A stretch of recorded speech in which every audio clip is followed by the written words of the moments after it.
खांसी की कंडीशन में कई तरह के ऐसे सिम्टम्स हैं जो हमारे सामने आते हैं, साथ में मोडालिटीज होती हैं या कई तरह की ऐसी कंडीशन रिलेट करती है पेशेंट के साथ जो पेशेंट की तकलीफ को बढ़ा देती हैं, या ऐसी कंडीशन जहां पर जिस भी तकलीफ से जिस भी सिम्टम्स के साथ पेशेंट सफर कर रहा है उसको ट्रिगर कर देती हैं। तो आज हम डिस्कस कर रहे हैं कफ के केस में किस तरीके की मोडालिटीज हमारे साथ मिलती हैं और कौन कौन से ऐसे फैक्टर्स हैं जो रिलेट करते हैं कफ को बढ़ाने में या फिर कफ को कम करने में। आज हम उन रूब्रिक्स के बारे में डिस्कस करेंगे।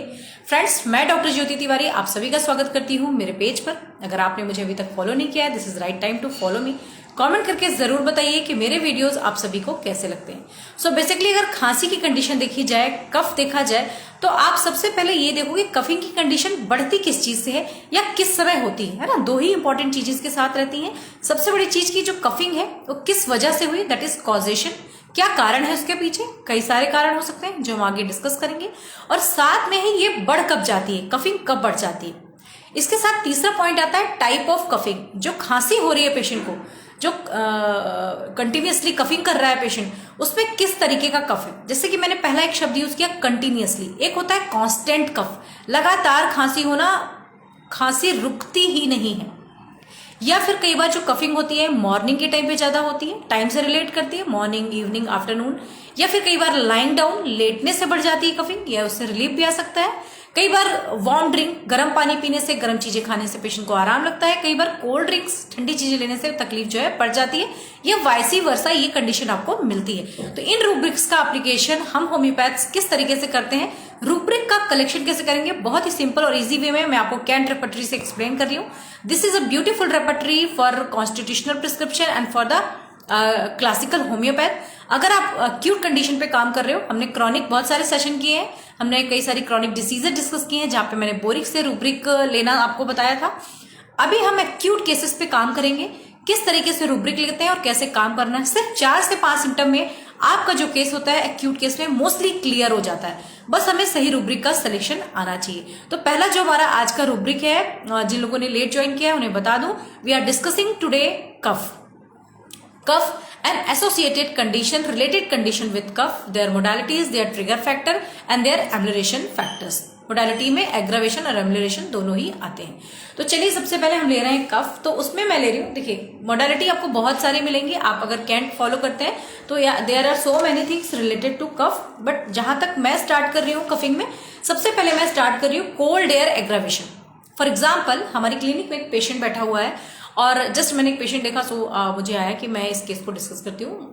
फॉर एग्जांपल, हमारे पास एक पेशेंट आए और उन्होंने बोला डॉक्टर साहब मुझे खांसी आ रही है, कफिंग हो रही है। ठीक है, खांसी आ रही है, कब से आ रही है? 2 दिन हो गए, 3 दिन हो गए, 2-3 दिनों से मुझे खांसी आ रही है। It means it is a acute case. तो पहले आप डिफाइन कर लो कि आपका केस क्या है। This is a acute case. इस प्लेस पे अगर पेशेंट आपसे कहता है कि डॉक्टर साहब मुझे खांसी होती है, मुझे रिकरेंट खांसी होती है और ये खांसी मुझे 4 साल से हो रही है, कोविड के बाद से हो रही है, या 10 साल से हो रही है, या 1 साल से हो रही है, this is a type of chronic case. ठीक है, तो अभी जो मेरे पास केस आया वो क्या था? Acute case. अब अगर पेशेंट बोलते हैं कि डॉक्टर साहब ये जो खांसी है एक्चुअली हुआ क्या था, परसों हमने कूलर के सामने सो गए थे और उसके बाद से खांसी शुरू हो गई, या डॉक्टर साहब हम एसी में सो गए थे उसके बाद खांसी शुरू हो गई, या फिर हमने कुछ ठंडा खा लिया था, ठंडी चीजें खा ली, धूप से आए ठंडी चीजें खा ली और खांसी बढ़ गई। ये सारी कंडीशन बिल्कुल डिफरेंट है, कोई भी एक कंडीशन नहीं है सेम। कोल्ड आपको दिख रहा है, कोल्ड एक्सपोजर है, कोल्ड एयर है, कोल्ड एयर एग्रावेशन है, कोल्ड एक्सपोजर एग्रावेशन है, कोल्ड ड्रिंक एग्रावेशन है, ओके, वार्मथ एम्यूलेशन है, लेकिन सारी कंडीशन अलग है। ऐसा नहीं कि आप इन सारे सिम्टम्स को एक ही मान करके कलेक्शन करेंगे। आपका पेशेंट कह क्या रहा है, ये मैंने आपको एग्जांपल दिए। फॉर एग्जांपल, मेरा पेशेंट कह रहा है डॉक्टर साहब ठंडी हवा का एक्सपोजर हुआ है, कूलर के सामने सो गए थे, एसी के सामने सो गए थे और उसके बाद जो है मुझे खांसी शुरू हो गई। So the rubric is cold air aggravation. ठंडी हवा से एग्रावेशन हुआ। अब इसमें हुआ क्या? ठंडी हवा का झोंका लगा, ये कैसा एक्सपोजर था इसको भी एक्सप्लेन करती हूँ very neatly, very cleanly. This is mention in Kent materia medica Kent repertory. और मैं आपको बेसिकली बता दूं कि इस तरीके की अगर हम अंडरस्टैंडिंग बनाते हैं तो हमारा केस तभी करेक्ट तरीके से जाता है और मेडिसिन का सिलेक्शन भी हमारे साथ सही होता है। तो अभी हमने लिया becoming on, cold air becoming on. जैसे ही आप ठंडी हवा में आए, राइट, किसी ऐसी जगह पे आए जहां पे हवा चल रही है, ठंडी हवा चल रही है, जैसे ही आप आए आपको खांसी या तो तुरंत हो सकती है, इमीडिएट, एक होता है इलेक्ट्रिक चेंजेस, आप आए और इरिटेशन थ्रोट में शुरू हुआ, कब शुरू हो गया, इलेक्ट्रिक चेंजेस, या फिर आप आए आधे घंटे 1 घंटे बैठे थे, आप उस रूम से निकल गए, आपको खांसी शुरू हो गई, this is called sudden aggravation. See the things like, और एग्जांपल दे देती हूँ, बच्चे खेल रहे हैं, अभी इस समय बच्चे खेलते हैं, शाम को मान लीजिए 4 बजे से ही बच्चे खेलने लग गए, अब 4 बजे तो बहुत तेज धूप रहती है, there is heat more than 40-43 के बीच जो टेम्परेचर है वो चल रहा है, आया बच्चा, उसने फ्रिज से निकाल के या फिर मटके का ही पानी पी लिया, the water was cold drink, aggravation, और वो तुरंत खांसी आने लग गई, 15 मिनट के अंदर, 10 मिनट के अंदर कफिंग शुरू हो गई, irritation, tickling, whatever it is, जो भी पेशेंट को खराश शुरू हो गई, खांसी हुई, एक सडन एग्रावेशन है। एक कोल्ड एयर बिकमिंग ऑन, ठंडी हवा में बैठे थे डॉक्टर साहब, 2-3 घंटे बैठे रह गए, उसके बाद आए तो शाम से खांसी शुरू हो गई या सुबह से खांसी शुरू हो गई, तो ये जो खांसी है सडन नहीं हुई है, यहाँ पर क्या है, टाइम लगा है पेशेंट को। सो बिकमिंग ऑन, यहाँ पे कई सारी रेमेडीज मेंशन है, दवाइयों का नाम बताने का कोई अर्थ यहाँ पे निकलेगा नहीं, बिकॉज हमें रूब्रिक पे काम करना है। रेमेडीज ऑलरेडी आपको पता होंगे, जो स्मार्टली वर्क करते हैं उनको पता है कि यहाँ पे कौन सी रेमेडीज आती है, कुछ हम मिस आउट करते हैं तो ऑलरेडी यहाँ पे मेंशन है जो आप ले सकते हैं, बट अगर ग्रेड 3 की बात किया जाए तो सारी रेमेडीज आपको पता है और वो सभी के टेबल पे ये रेमेडीज होती हैं, लेकिन उसमें से कौन सी रेमेडी जाएगी, और भी रूब्रिक्स हैं जो डिफाइन करेंगे। अब एक पेशेंट ने बोला कि डॉक्टर साहब ठंडी हवा का जो झोंका है ना मेरे हाथों पे लगा, ठंडी जो का एक्सपोजर हुआ, कोल्ड हवा लगी वो मेरे हाथों में लगी, cold air becoming on arm and hand, सी हाथों में ठंडी हवा लगी।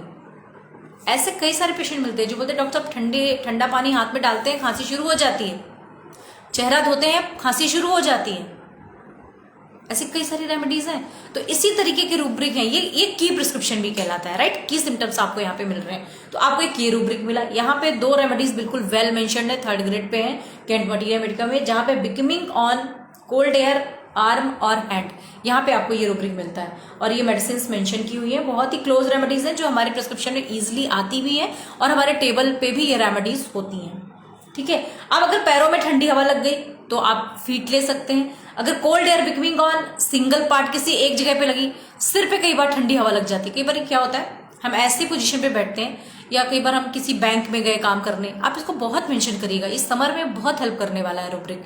हम किसी जगह पे जाते हैं जहाँ पे एसी एयर कंडीशनर लगा हुआ है, एसी लगा हुआ है, या फिर कोई जैसे जहाँ से ठंडी हवा आ रही है, ठीक है, अब वो आपके हेड पे ज्यादा प्रोजेक्ट हो रही है, इस पोजीशन पे ज्यादा प्रोजेक्ट हो रही है, और उसके वजह से आपको कफिंग शुरू हो गई, लाइट हेडेडनेस शुरू हो गया, बॉडी के पार्ट में कोई भी कंडीशन हो गई, तो अगर आपको सिंगल पार्ट में एयर का एक्सपोजर हुआ, ठंडी हवा का कोल्ड एयर एक्सपोजर हुआ और कफिंग शुरू हो गई, सो ये रूब्रिक आपको बहुत अच्छे से काम करेगा, cold air becoming on single part, ठीक है। यहाँ पे बहुत ही अच्छी रेमेडी है, दोनों ही बहुत बढ़िया है, उनका नाम तो लेना पड़ेगा, हिप्पासल्फ फ्रस्टॉक्स है यहाँ पे, और 2nd ग्रेड में आपको सिलीशिया, 3rd में बरेटेकार मिल जाएगी।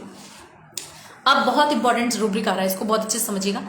ठंडा पानी पी लिया, एकदम हो रहा है इस समर के सीजन में, इसको छोड़ने का नहीं है, इस रूब्रिक को पकड़ने का है, और हमको ये ओथ लेनी होगी, शपथ लेनी होगी कि भैया हम गर्मी के सीजन में जो है तो अपने पेशेंट को ठीक करेंगे, एक्यूट कंडीशन तो हमें करनी ही है ठीक।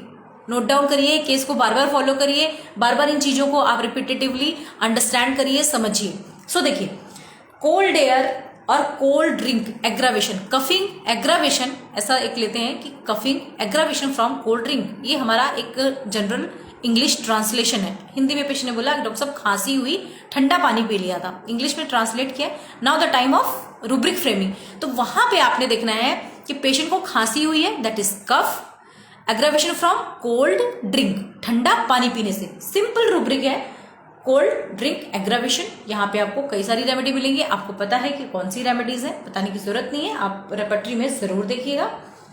And 1st grade, 2nd grade, 3rd grade, ये रेमेडीज होती हैं, तीनों पे हमें काम करना होता है। जो रेमेडीज सारे रूब्रिक्स को सबसे ज्यादा कवर करती है वही रूब्रिक हमारे सिलेक्शन में आती है।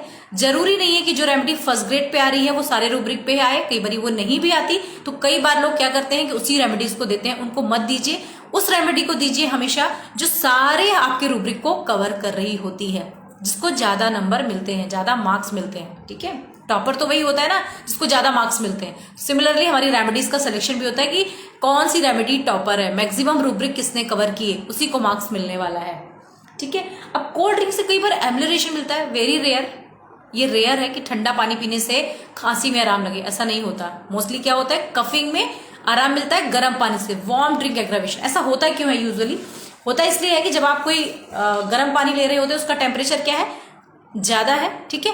आपके थ्रोट पे जैसे ही वो जाता है तो जो हमारी म्यूकस मेम्ब्रेन होती है उनको सेटल डाउन करता है, क्योंकि वहां पे वो इन्फ्लेम्ड होती हैं, इरिटेटेड होती हैं, उसकी वजह से उनमें सूजन होती है, उथलापन होता है। जैसे ही आप गर्म पानी लेते हैं तो वहां एक सेक लग जाती है, सिकाई हो जाती है, जिससे कि जो स्वेलिंग है वो रिड्यूस होती है और आपको रिलीफ आता है।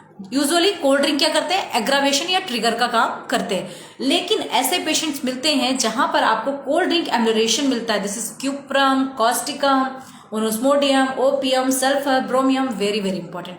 क्यूप्रम और कॉस्टिकम जो है वो फर्स्ट ग्रेड रेमेडीज हैं। अब अगर पेशेंट सिर्फ ये बोले खुली हवा में बैठो डॉक्टर साहब तो खांसी आती है, dry air aggravation, cough dry air aggravation, draft of air, ठंडी हवा का झोंका चलना। कई बार आपने देखा एकदम से तूफान आ जाता है, इस सीजन में आता है, एकदम से ना हवाएं चलने लग जाती हैं, गर्म लू चलने लग जाती है। या ठंड के वेदर में आप देखेंगे, जिसे हम बोलते हैं ना कि इस समय तो बहुत ज्यादा वो चल रही है, ठंडी हवा का झोंका चल रहा है, बहुत ज्यादा कोल्ड हो रखा है, ठीक है। तो ये दोनों ही चीजें ड्राफ्ट ऑफ एयर से रिलेट करती हैं, वार्म एयर और एक होती है कोल्ड एयर, ठीक है, ठंडी हवा का झोंका लगना। तो वहां पर भी आपको ड्राई एयर एग्रावेशन लेना है। साथ में और रूब्रिक्स हम देख लेते हैं। कई बार क्या ठंडी हवा चेस्ट पे लगती है, विंड ऑन चेस्ट, डॉक्टर साहब यहाँ पे ठंड लग गई, तो वहां पे phosphorus is a very good remedy. साथ में और भी रेमेडीज है, र्यूमिक्स इज अ गुड रेमेडी, ठीक है। तो इस तरीके से अगर देखें तो ये रूब्रिक्स में मेंशन क्यों है, ये मैं कोई दवा नहीं बता रही हूँ आपको किस बीमारी के लिए ये दवा है, ये रूब्रिक में ये दवा है, मैं आपको ये बता रही हूँ। और अगर ये रूब्रिक्स के थ्रू जाएंगे तो फिर क्योर तो पॉसिबल होगा ना। अब अगर कफ मान लीजिए कांस्टेंट कफिंग हो रही है, लगातार खांसी रुकी नहीं रही, डॉक्टर साहब पता नहीं कैसी खांसी हुई है, इसकी रुकी नहीं, सुबह से खांसी रहा है, so the cough is constant, simple English translation constant. और यहाँ पे आपको रेमेडीज मेंशन, कॉस्टिकम है, चाइना है, alumina, there are 20 remedies constant coughing. अब कांस्टेंट कफिंग में डे एंड नाइट हो सकता है कि दिन रात बराबर खांसी आ रही है, simple rubric is mention there.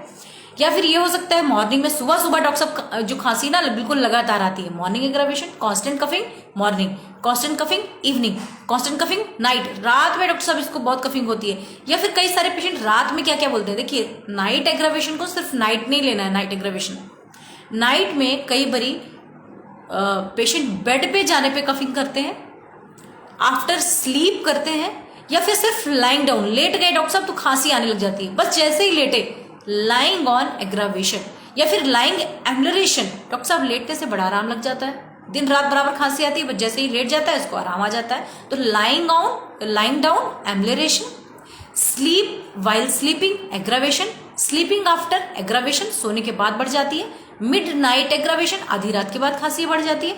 So these are the पिक्युलैरिटीज जो हमारे पेशेंट्स में होती हैं।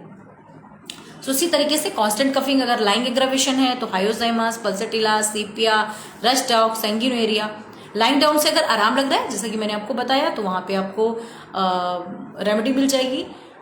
कई बार पेशेंट को खांसी कंटिन्यूअसली होती है, कांस्टेंट कफिंग होती है, and they get relief from vomiting, उल्टी करने के बाद ही उन्हें आराम आता है, दैट इज मिजेरियम। डॉक्टर साहब जब तक उल्टी नहीं हो जाती इसको आराम